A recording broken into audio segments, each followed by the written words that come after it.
Welcome to Pinoy Crime Journal. Dito sa ating channel, susuriin natin ang mga totoong kwentong krimen na gumimbal sa iba't ibang panig ng mundo. Mula sa mga headline-grabbing cases hanggang sa mga hindi pa nare-resolbang krimen, hihimayin natin ang bawat detalye, bawat saksi, at bawat ebidensya. Samahan ninyo akong alamin ang katotohanan sa likod ng mga krimen na ito. Don't forget to subscribe and click the notification bell para hindi ninyo ma-miss ang kahit isang episode. Simulan na natin ang paglalakbay sa mundo ng krimen. Ito ang Pinoy Crime Journal. Si Valentina Tres Palacios ay ipinanganak noong December 16, 2001. Siya ay isa sa 4 na magkakapatid na lumaki sa Bogota, Colombia, kasama ang kanilang ina. Iniwan sila ng kanilang amang si Giovanni Tres Palacios noong bata pa lamang sila. Tanging ang kanilang ina na lamang na si Laura Hidalgo ang tumaguyod sa buong pamilya. Habang siya ay lumalaki, nakahiligan ni Valentina ang musika. Nagsimula siyang pumunta sa mga clubs noong siya ay 15 years old. At sa isa sa mga gabing iyon, nakilala niya si Pablo Silva, isang lokal na negosyante. Siya ang nagbukas ng daan para maging isang DJ talent si Valentina.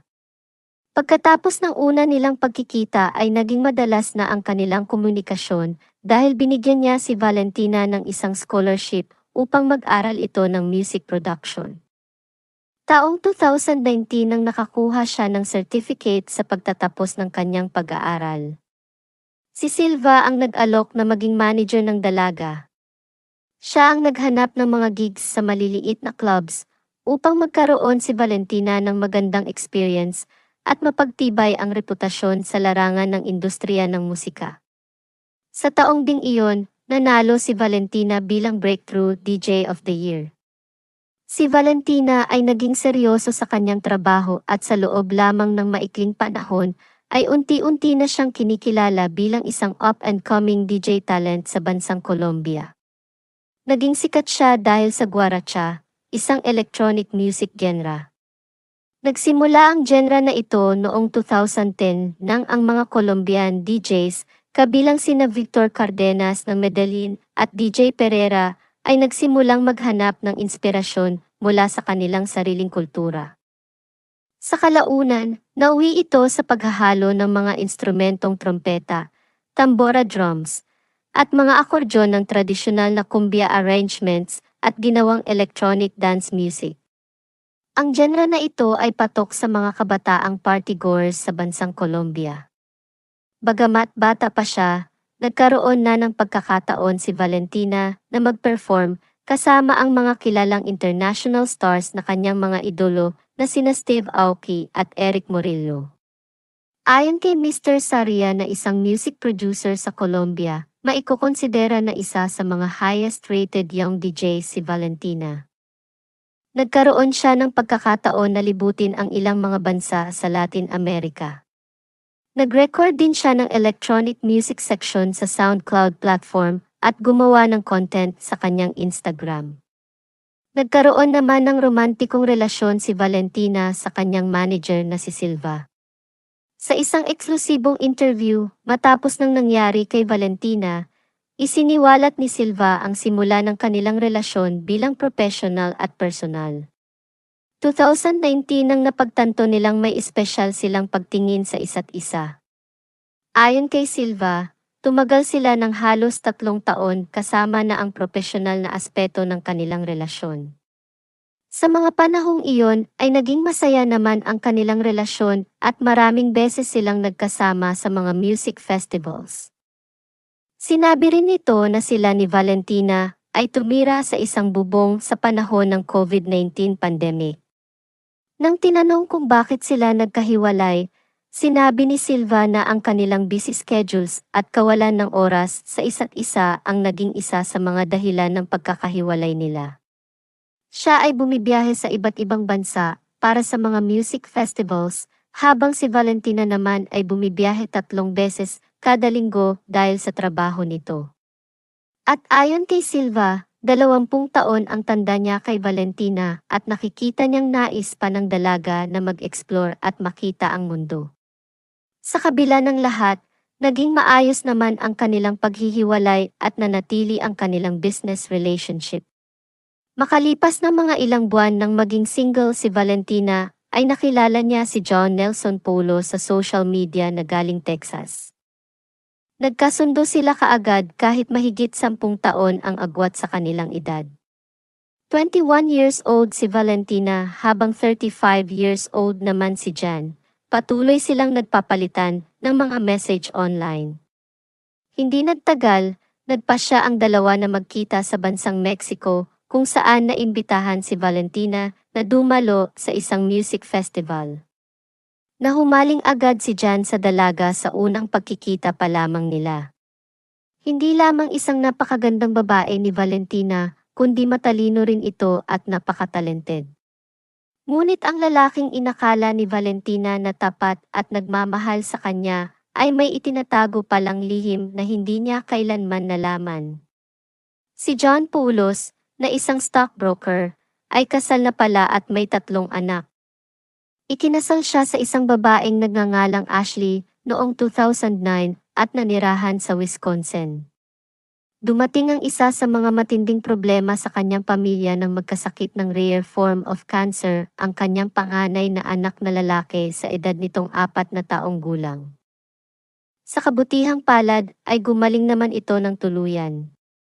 At noong 2018, nakasama pa bilang special guest ang bata sa State of the Union Address sa imbitasyon ni former House Speaker Paul Ryan. May mga litrato pa sila kasama ang congressman. Makikita ang isang larawan ng mag-anak na masaya dahil sa paggaling ng kanilang anak. Ngunit hindi magtatagal ay tuluyang masisira ang kanilang pamilya. Ayon sa official statement ni Ashley, ang relasyon nila ni Jan ay isang mapang-abuso na humantong sa kanyang pag-file ng divorce noong 2021. Bago na i-file ang divorce, inilipat ni Jan ang buong ari-arian nilang mag-asawa sa isang offshore account na nag-iwan sa kanyang mag-iina na walang-wala. At ang pinakamasama pa ay tumanggi si Jan na magbigay ng child support. Pagkatapos ng kanyang ginawa ay umalis siya ng Estados Unidos at nanirahan sa ilang European countries, kabilang ang bansang Turkey at Ukraine. At pagbalik sa Amerika ay pinili niya ang manirahan sa Texas. 11 buwan matapos may file ang divorce sa Milwaukee County Court, nagsimula naman ang relasyon ni Jan at Valentina. Madalas na itong bumibiyahe sa bansang Colombia upang bisitahin ang girlfriend. Si Jan ay sinasabing isang napakagalanting nobyo. Maraming beses siyang nagpadala ng pera sa girlfriend. Tumulong din siyang gumastos para sa surgical enhancements na gustong gawin ni Valentina. At sa kanilang mga travels abroad ay siya ang gumagastos. Makalipas ang ilang buwan ay ipinakilala ni Valentina si Jan sa kanyang pamilya. Nagustuhan naman kaagad ng kapamilya ni Valentina ang binata. Nakikita nilang masaya si Valentina sa piling ni Jan. At si Jan naman ay nagpakita ng matinding pagmamahal sa dalaga. Hindi sinabi ang eksaktong petsa ng marriage proposal ni Jan sa dalaga, ngunit dahil dito, inangkin niya ang babae bilang kanyang pag-aari. Naging extra possessive siya sa kasintahan. Sinusuri niya ang mga pakikipag-ugnayan ni Valentina sa mga kaibigan sa social media. Sa bawat okasyong dadaluhan ng dalaga, kailangan niyang mag-video call kay Jan upang ipaalam ang kanyang mga aktibidad. Kapag nakikipag-usap siya sa ibang lalaki, kailangang harapin niya ang selos ni Jan. Sa ilang buwan nilang relasyon, si Valentina ay patuloy na umuusbong ang karera. Hindi nagustuhan ni Jan na nakikipag-ugnayan si Valentina sa mga lalaki sa clubs. Nagsimula siyang maghinala na niloloko siya nito. Habang nasa Amerika, nag-hire siya ng isang private investigator upang sundan si Valentina sa kanyang mga ginagawa. Nasundan din siya ng investigador noong pumunta ito sa bansang Aruba. Napag-alaman na may kasama itong lalaki habang nasa Aruba. Akala ng pamilya ni Valentina na selos lamang ito mula kay Jan. Ngunit noong December 2022, halos araw-araw na silang nagtatalo. Pero nagkabati naman ang dalawa bago natapos ang taon. Noong January 2023, sinabihan niya si Valentina na plano niyang tuluyang manirahan sa Colombia at magsimula sila ng sariling pamilya. Magrerenta siya ng apartment para sa kanilang dalawa. Sumang-ayon naman si Valentina at dumating nga si John Pulos sa Bogota noong January 19, Huwebes ng gabi, at nagrenta ng apartment. Sinundo niya si Valentina ng sumunod na araw para madala na sa nirentahang apartment. Naging maayos naman ang kanilang pagsasama hanggang linggo ng January 22 nang bumulaga sa balita na natagpuan ang bangkay ni Valentina sa isang dumpster. Ang krimen. January 22 ng hapon ng isang homeless ang naghahalukay sa basurahan at nakakita ng isang malaking asul na maleta. Sinubukan niyang hilahin ito palabas ngunit masyadong mabigat. Bigla siyang kinabahan ng matantong may hindi magandang bagay sa loob ng maleta. Agad niyang iniulat sa mga otoridad ang nakita. Dumating ang mga pulis at nilagyan ng harang ang crime scene. Nagdala sila ng forensic expert upang suriin ng mabuti ang lugar. At nakita nga nila ang bangkay ng isang dalaga. Sa loob naman ng dumpster ay nakita ng mga pulis ang itim na wallet kung saan nakapaloob ang ID ni Valentina. Kasama ng kanyang ID, natagpuan nila ang kanyang cellphone na gumagana pa. Nang matukoy ang pagkakakilanlan ng biktima ay tinawagan na nila ang pamilya Tres Palacios upang ipaalam ang kalunos-lunos na balita. Labis ang hinagpis ng kapamilya ni Valentina nang malaman ang nangyari sa kanya. Si Laura Hidalgo ang nagbigay ng address kung saan nakatira si Valentina, kasama si Jan. Pumunta agad ang mga investigador sa nasabing address at natagpuan ang isang modernong gusaling apartment na may maraming mga kamera na naka-install sa paligid. Doon nila sinimulan ang investigasyon. Napakalaking tulong ng surveillance footage upang matukoy kaagad ang suspect sa kaso. Sa mga nakuhang footage ng CCTV camera ay nakita si John Pulos na pumasok sa apartment mag-isa. Dala ang isang malaking asul na maleta na kapareho ng maleta na pinaglagyan kay Valentina nang siya ay matagpuang patay.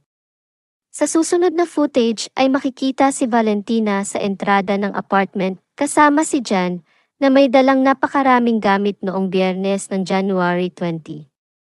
Sa sumunod na araw ay labas-pasok ang dalawa sa apartment. Nakita sa isang CCTV footage na magkasama si Valentina at Jan paglabas sa isang kotse na magkahawak kamay papasok sa Nexus Club. Ito ay isa sa mga lugar na pinagtatrabahuan ni Valentina. Ayon sa mga nakakita sa dalawa ay maayos naman ang mga ito. Pumunta pa si Valentina sa DJ booth para gawin ang trabaho habang nakaabang lamang si Jan. Nakita din silang umiinom pero hindi masyadong lasing. Umuwi sila sa apartment gamit ang isang rideshare app. Kinumpirma ng driver na nakita nga niya ang dalawa bandang madaling araw. Sa CCTV footage sa apartment, makikita si Jan na paalis at si Valentina ay kausap ito sa labas lamang ng pintuan ng nirentahang apartment. May dala pa itong cellphone na tila may kausap.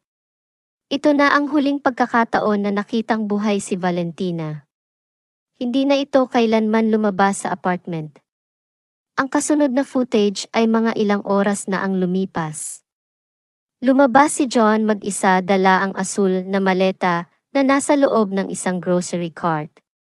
Nakuhanan ng kamera si Jan sa underground parking. Isinakay niya ang maleta sa likod ng nirentahang kotse. Nahihirapan pa itong kargahin ang mukhang may kabigatang maleta.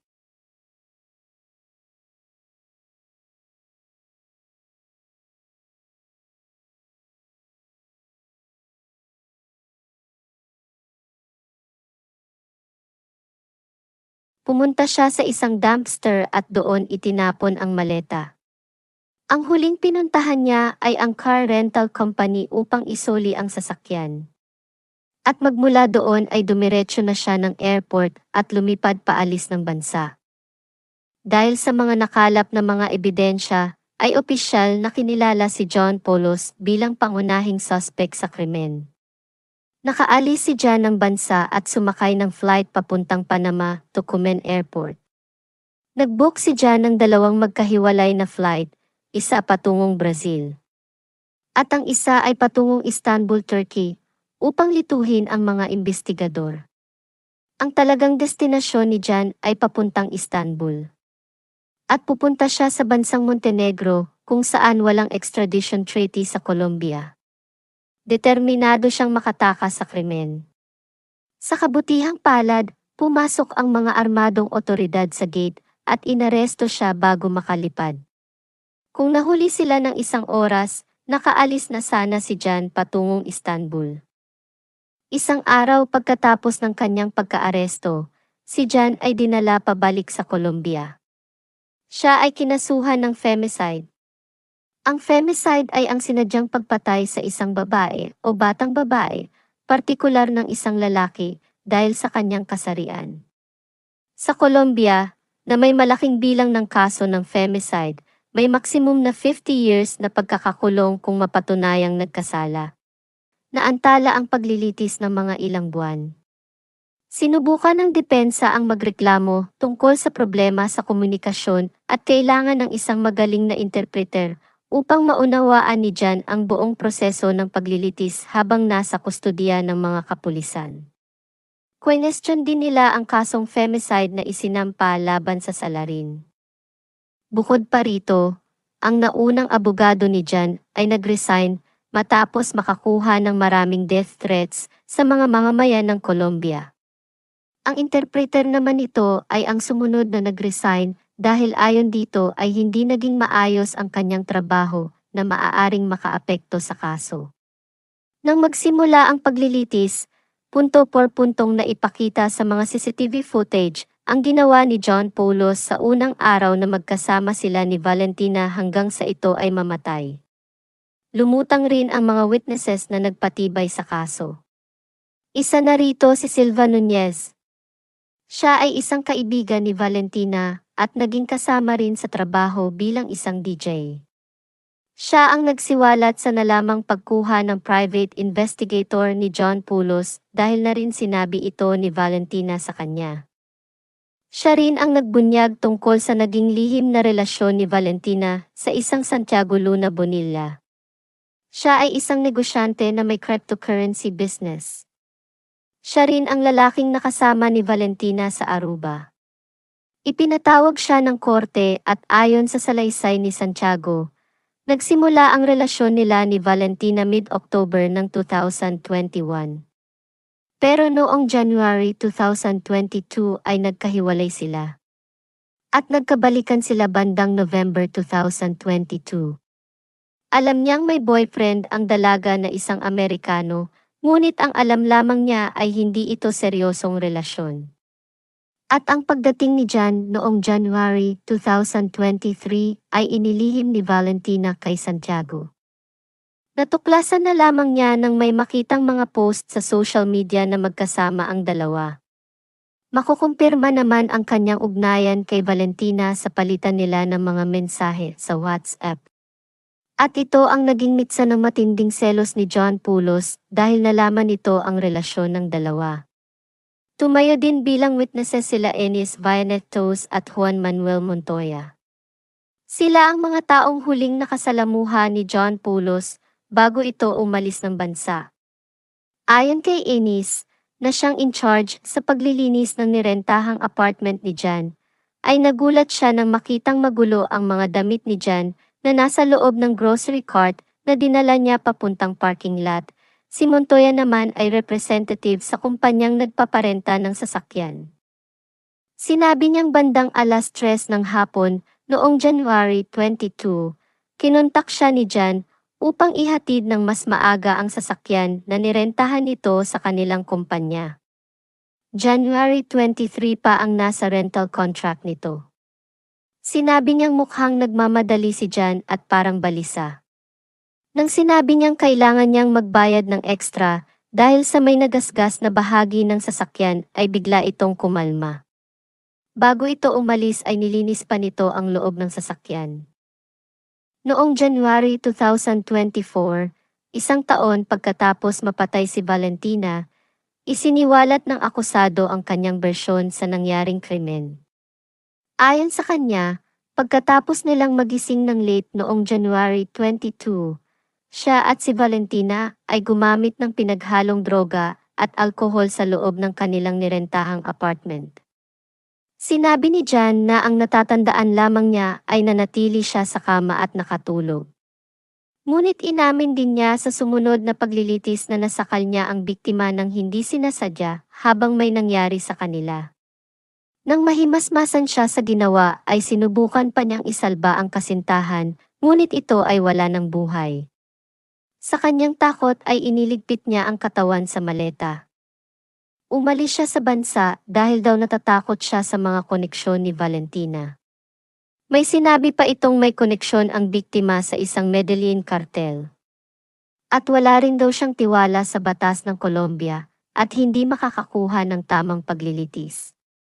Ipinahayag naman ng taga-usig na ito ay isang planadong pag-atake mula kay Jan dahil nagbayad lamang siya ng 3 araw sa apartment kahit sinabi niya kay Valentina na plano niyang permanenteng manirahan sa bansa kasama ito. At ang katotohanan na siya ay tumakas sa bansa ilang oras lamang pagkatapos siyang huling nakita sa basurahan kung saan itinapon niya ang katawan ni Valentina, ang lahat ng ito ay tumutukoy na siya ay guilty. Nito lamang June 2024 hinatulan si John Nelson Pulos sa ilalim ng korte sa Colombia ng 42 taon at 8 buwan na pagkakabilanggo. Humigit kumulang 5 taon na mas mababa kaysa sa hiniling ng mga taga-usig. Napatunayang siya ay nagkasala sa kasong femicide at pati na rin sa mga krimen ng pagtatago, pagbabago at pagkasira ng ebidensya. Sinabi ng Office of the Attorney General ng Colombia, pagkatapos ng hatol na napatunayan ng kanilang mga taga-usig na sinaktan at sinakal ni Jan ang kanyang kasintahan at sinubukang itago ang katawan. Ang official autopsy report ng biktima ay nagpapakita ng mga palatandaan ng strangulation at ang kanyang ulo, dibdib at iba pang bahagi ng katawan ay nakaranas ng mga suntok. At ang nag-udyok sa nasasakdal na gawin ang krimen ay dahil sa kanyang matinding selos at obsesyon sa kasintahan na itinuturing ito na parang bagay na kanyang personal na pag-aari. Ang mga ito ang nagpatibay sa naging hatol sa nasasakdal, ipinagbawal ng hukom na lumapit o subukang makipag-ugnayan ng nasasakdal sa pamilya Tres Palacios sa loob ng 20 taon at iniutos na ipa-deport siya mula sa Colombia matapos niyang makumpleto ang kanyang sentensya. Sinabi naman ng defense team ni Jan na iaapila nila ang hatol. Ipinaglaban ng kanyang mga abogado na walang kasalanan ang kanilang kliyente sa femicide at sa halip ay dapat siyang litisin para sa homicide na magdudulot ng mas magaang parusa. Samantala, ipinagdiwang ng legal team ng biktima ang hatol. Ayon sa abogado ng pamilya Tres Palacios na si Miguel Angel Del Rio na makatarungan ang naging desisyon. At dagdag saad ng abogado na hanggang sa ang kaso ay maging pinal sa Court of Appeals ay saka lamang magagawang humingi ng damages ang pamilya Tres Palacios. Ang kaso ni Valentina ay isang malungkot na paalala ng kahalagahan ng paggalang at pagprotekta sa buhay, lalo na ng mga kababaihan. Sa mga naiwang pamilya ni Valentina, naway makamtan nila ang wagas na kapayapaan sa kanilang mga puso. Naging maiksi man ang buhay nito ay mananatili naman ang kanyang mga magandang ginawa sa puso ng mga taong nagmamahal sa kanya. Maraming salamat sa inyong panonood dito sa Pinoy Crime Journal. Kung nagustuhan ninyo ang episode na ito, huwag kalimutang magbigay ng komento at i-share sa inyong mga kaibigan. Tandaan, mag-ingat at manatiling mapagmatsyag. Muli, ito ang Pinoy Crime Journal. Hanggang sa susunod na episode, paalam at magandang araw sa ating mga taga-subaybay.